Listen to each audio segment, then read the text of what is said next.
मैं शिव कुमार सिंह आप सभी का आपके अपने चहेते YouTube चैनल टैलेंट मस्ती में हार्दिक स्वागत करता हूं। प्यारे दोस्तों, आज का वीडियो बहुत ही महत्वपूर्ण होने वाला है क्योंकि आज हम इस वीडियो में लाभ और हानि की बेसिक क्लास देने जा रहे हैं। आप इस वीडियो में लास्ट तक बने रहिएगा।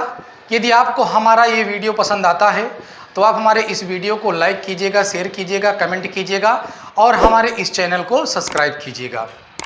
दोस्तों, सबसे पहले हम आपको बताएंगे क्रय मूल्य, विक्रय मूल्य, लाभ हानि ये क्या होता है।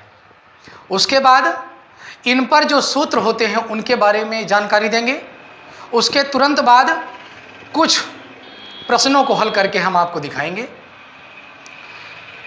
तो दोस्तों, जिस मूल्य पर वस्तु खरीदी जाती है वह उस वस्तु का क्रय मूल्य कहलाता है। जिस मूल्य पर वस्तु बेची जाती है वह उस वस्तु का विक्रय मूल्य कहलाता है। किसी वस्तु को कम मूल्य पर खरीदकर ज़्यादा मूल्य पर बेचा जाए तो उस वस्तु पर लाभ होता है, और यदि किसी वस्तु को अधिक मूल्य पर खरीदकर कम मूल्य पर बेचा जाए तो उस वस्तु पर हानि होती है।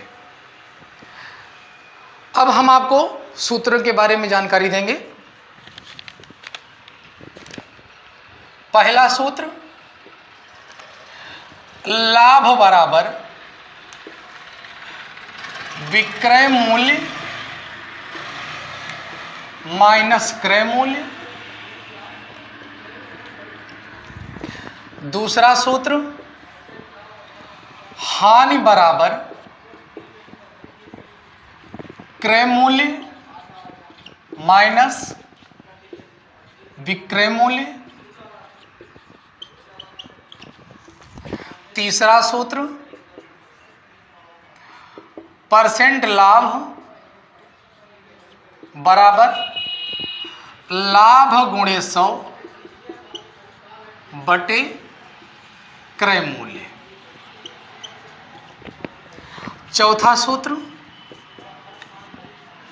परसेंट हानि बराबर हानि गुणे 100 बटे क्रय मूल्य। दोस्तों, किसी वस्तु पर लाभ और हानि उस वस्तु के क्रय मूल्य पर ही निकाली जाती है। तो दोस्तों, अब हम चलते हैं सवाल की ओर। पहला प्रश्न है, एक पुस्तक विक्रेता 100 रुपये की एक पुस्तक को 150 रुपये में बेचता है तो ज्ञात कीजिए कि पुस्तक विक्रेता को कितने रुपए का लाभ हुआ तथा प्रतिशत लाभ भी ज्ञात कीजिए। तो जैसा कि हम देख रहे हैं कि पुस्तक विक्रेता ने 100 रुपये की एक पुस्तक को 150 रुपये में बेचा, तो इस पुस्तक का क्रय मूल्य है 100 रुपया और विक्रय मूल्य है 150 रुपया। तो कम मूल्य की वस्तु को ज़्यादा मूल्य पर बेचा जा रहा है, तो इस सौदे में पुस्तक विक्रेता को लाभ होगा। पुस्तक का क्रय मूल्य 100 रुपया, क्रय मूल्य बराबर 100 रुपया, विक्रय मूल्य बराबर 150 रुपया। लाभ ज्ञात करना है, परसेंट लाभ भी ज्ञात करना है। तो अब हम लाभ विक्रय मूल्य क्रय मूल्य में जो संबंध होता है उस सूत्र का इस्तेमाल करेंगे, लाभ हम मालूम कर लेंगे और उसके तुरंत बाद प्रतिशत लाभ का सूत्र रख के प्रतिशत लाभ का भी मान आसानी से निकाल लेंगे। तो लाभ बराबर विक्रय मूल्य माइनस क्रय मूल्य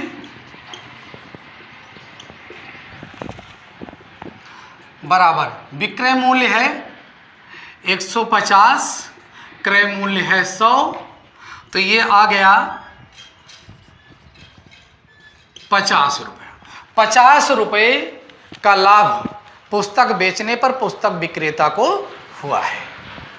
अब इसका हम प्रतिशत लाभ भी निकाल लेंगे। प्रतिशत लाभ बराबर लाभ गुणे 100 बटे क्रय मूल्य बराबर लाभ आया है 50, तो यहाँ 50 लिखेंगे और गुणे 100 बटे क्रय मूल्य 100। 100 से 100 कट गया, ये हो गया बराबर 50%। परसेंट में 50% का लाभ पुस्तक विक्रेता को पुस्तक बेचने पर हुआ है। दूसरा प्रश्न, चंपा एक कलम 20 रुपये में खरीद कर 15 रुपये में चमेली के हाथ बेच दिया। ज्ञात कीजिए कितने रुपए की हानि हुई, प्रतिशत हानि भी ज्ञात कीजिए। सवाल बहुत ही महत्वपूर्ण है। चंपा ने एक कलम 20 रुपये में खरीदा और 15 रुपये में चमेली के हाथ बेच दिया। कलम का क्रय मूल्य 20 रुपया और विक्रय मूल्य 15 रुपया है, यानी ज़्यादा में खरीद कर कम में बेचा गया है। तो इससे ये स्पष्ट होता है कि चंपा को कलम बेचने पर हानि हुई है। तो कलम का क्रय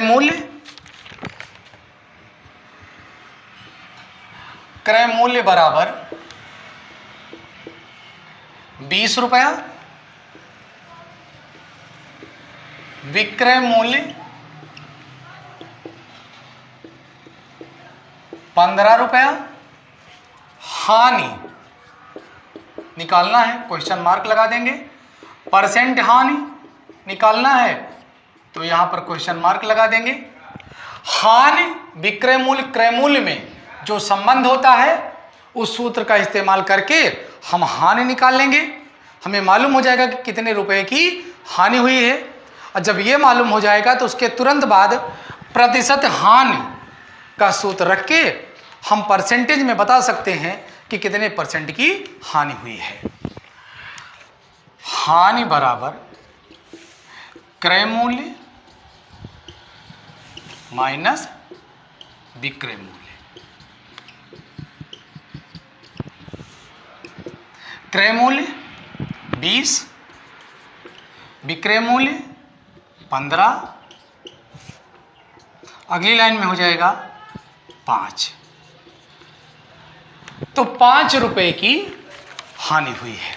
अब हम प्रतिशत हानि का सूत्र रख के हम परसेंट में मालूम कर सकते हैं कि कितने परसेंट की हानि हुई है। प्रतिशत हानि बराबर हानि गुणे 100 बटे क्रय मूल्य